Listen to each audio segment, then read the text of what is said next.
Jamais sans la grâce, une dévotion matinale proposée par l'Église évangélique de la grâce en collaboration avec l'Institut théologique de Cotonou.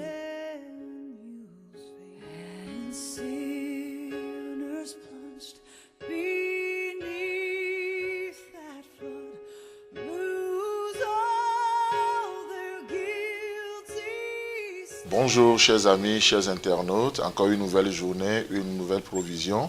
Bienvenue dans la dévotion du jour. Père, merci de bénir ta parole. En elle est la vie et la vie est notre lumière qui nous éclaire tous les jours. Merci Jésus. Amen. Donc Jean chapitre 16, le verset 33, où il est écrit « Je vous dis ces choses afin que vous ayez la paix en moi. Vous aurez des tribulations dans le monde, mais prenez courage, j'ai vaincu le monde. » Amen.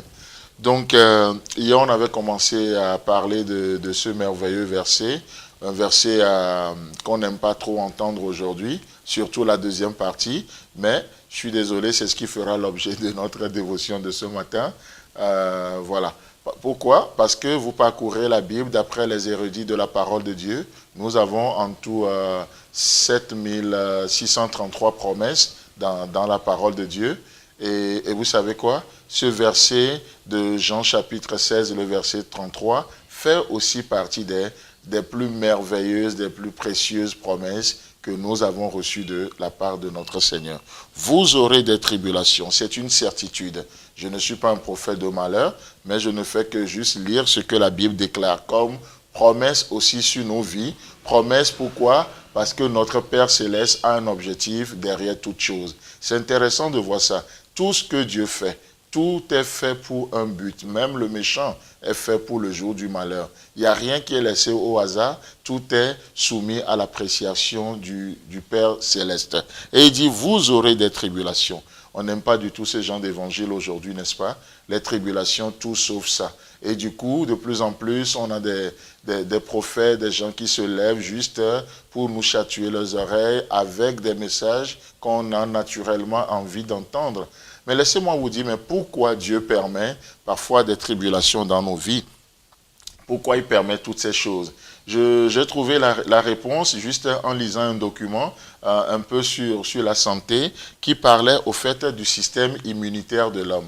Et la question a été posée, mais comment notre système immunitaire devient ou peut-il devenir fort? Et la réponse m'a tellement intéressé et nous allons y faire juste un parallèle entre cette réponse et ce verset ce matin.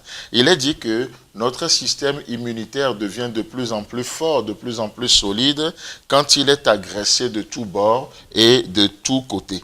Alors, qu'est-ce qui va se passer? Il développe de nouveaux anticorps qui deviennent de plus en plus forts et qui l'amènent à lutter désormais contre les éléments agresseurs extérieurs. J'ai trouvé ça passionnant, ça, de voir que c'est lorsque notre corps, notre système immunitaire est attaqué de tous côtés qu'il se met à développer des anticorps pour résister, pour lutter contre ces éléments agresseurs qui viennent de l'extérieur. Et vous savez quoi? Donc, parfois Dieu regarde dans nos vies et quelque part, je peux dire que notre système immunitaire spirituel est tellement faible. Et qu'est-ce que Dieu va devoir faire? Parfois, il s'occupe lui-même, comme on le disait au début de cette semaine, que ce n'est pas un fantôme, ce n'est pas le diable, ce n'est pas les démons, mais qu'est-ce que Jésus dit aux disciples? N'ayez pas peur, c'est moi. Donc, notre Père Céleste qui nous aime tant se charge lui-même d'envoyer des éléments agresseurs. Les éléments qui vont venir nous agresser quelque part.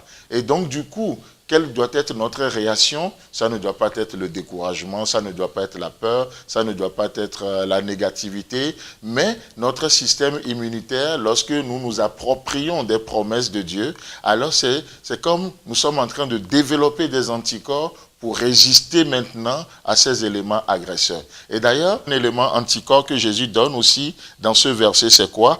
Prenez courage car j'ai vaincu le monde. Ça, c'est un anticorps pour résister aux éléments agresseurs. Le découragement vient, je m'approprie d'une promesse de Dieu, et qu'est-ce qui se passe? Je peux résister de nouveau, je peux tenir le coup au lieu d'être abattu. Et Jésus dit, prenez courage car j'ai vaincu le monde. Nous ne nous battons pas pour vaincre. Non, la victoire est déjà acquise à la croix. Et ce matin, laissez-moi vous dire que nous rentrons dans cette journée en vainqueur pour vaincre.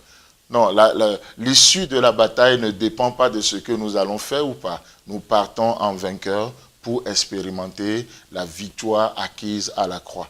Chers amis, vous aurez des tribulations, vous aurez des persécutions, parfois des choses, on n'a même pas besoin qu'on nous le dise, mais le monde nous agresse tellement. Regardez les images autour de vous, on se sent tellement agressé, n'est-ce pas? Même pas la mentalité en cours en vigueur. Il y a tout qui nous agresse dans ce monde. Mais laissez-moi vous dire que Christ a vaincu le monde et nous pouvons développer des anticorps pour résister à tous ces éléments agresseurs. Que Dieu vous bénisse et vivez par la foi ce matin. Amen. C'est tout le temps que nous avons. Si vous avez aimé cette dévotion, parlez-en à vos amis. Parlez-leur du message de la grâce et de ce qu'il fait dans vos vies. Pour un sujet de prière, une question ou plus d'informations, contactez-nous. Téléphone 64 88 35 87 ou 96 42 69 05 ou par WhatsApp au 94 75 80 20.